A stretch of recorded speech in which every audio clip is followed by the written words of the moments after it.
Welcome to learning class. So today in ours class we'll learn about 5 idioms and phrases जिन्हें आप speaking task में use कर सकते हैं और जो आपके आंसर को और भी बेहतरीन और इफेक्टिव बना देंगे। तो चलिए स्टार्ट करते हैं। जो हमारा पहला इडियम है वो है show someone the ropes. It means to show और teach someone how to do a particular job और अ टास्क, यानी कि किसी को किसी पर्टिकुलर कार्य या काम करने कैसे किया जाता है उसको सिखाना या उसको बताना।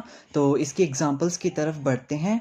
My dad taught me to play baseball. He showed me the ropes back when I was kid.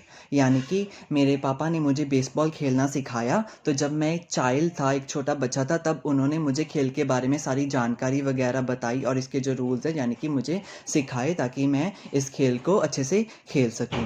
तो जो दूसरी एग्जांपल है वो है Jake has been working here for years, he will take you around and show you the ropes. यानी कि जो जेक है वो यहाँ पर सालों से काम कर रहा है, तो वो तुम्हें सभी चीज़ें बता देगा कि कैसे कैसे काम किया जाता है, यानी कि he will show you the ropes.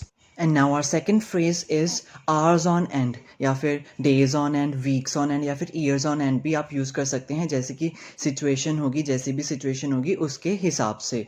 तो इसका मतलब होता है something happening continuously and without stopping for the amount of time that is mentioned. यानी कि जो चीज़ लगातार हो रही है और बिना रुके जो हमें टाइम मैंशनड है, यानी कि इफ़ आवर्स ऑन एंड है यानी कि लगातार बिना घंटों तक बिना रुके। तो अगर वीक्स ऑन एंड है तो हफ्तों तक बिना रुके। तो इसके एग्जांपल्स हैं he is a wonderful companion and we can talk for hours on end. यानी कि वो एक वंडरफुल कंपेनियन है, साथी है, और हम घंटों तक बिना रुके बातें कर सकते हैं। तो जो दूसरी एग्जांपल है वो है she searched for her lost child for years on and but never found him. यानी कि उसने अपने खोए हुए बच्चे को सालों तक बिना रुके ढूंढा पर फिर भी उसे उसका बच्चा खोया हुआ नहीं मिला।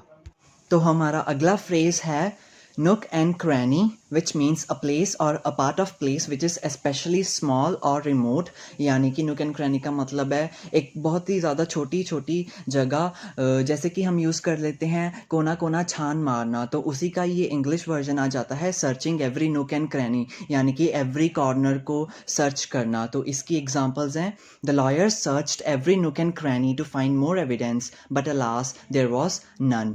यानी कि लॉयर्स ने पूरी अपनी कोशिश कर ली कि वो किसी न किसी तरह हर जगह से कोई ना कोई सबूत इकट्ठा कर लें, बट अलास और कोई भी सबूत नहीं था।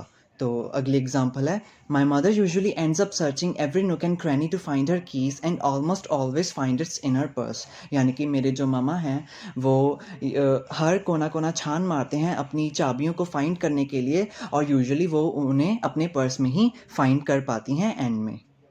Moving forward, the next idiom is hit the nail on the head, to do or say something exactly right। यानी कि कोई चीज़ करना या फिर कुछ कहना जो एकदम सही हो, राइट हो, ट्रू हो। तो एग्जांपल्स हैं the foreman hit the nail on the head when he said that the machine had malfunctioned because of a faulty spark plug.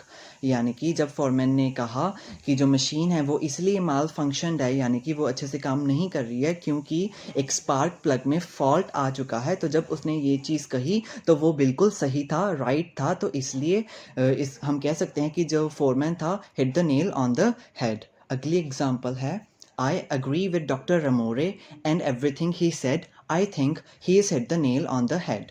यानी कि मैं बिल्कुल सहमत हूँ जो डॉक्टर रमोरे ने जो भी कहा है, मुझे लगता है कि वो एकदम सही कह रहे हैं, यानी कि आई think he is hit the nail on the head.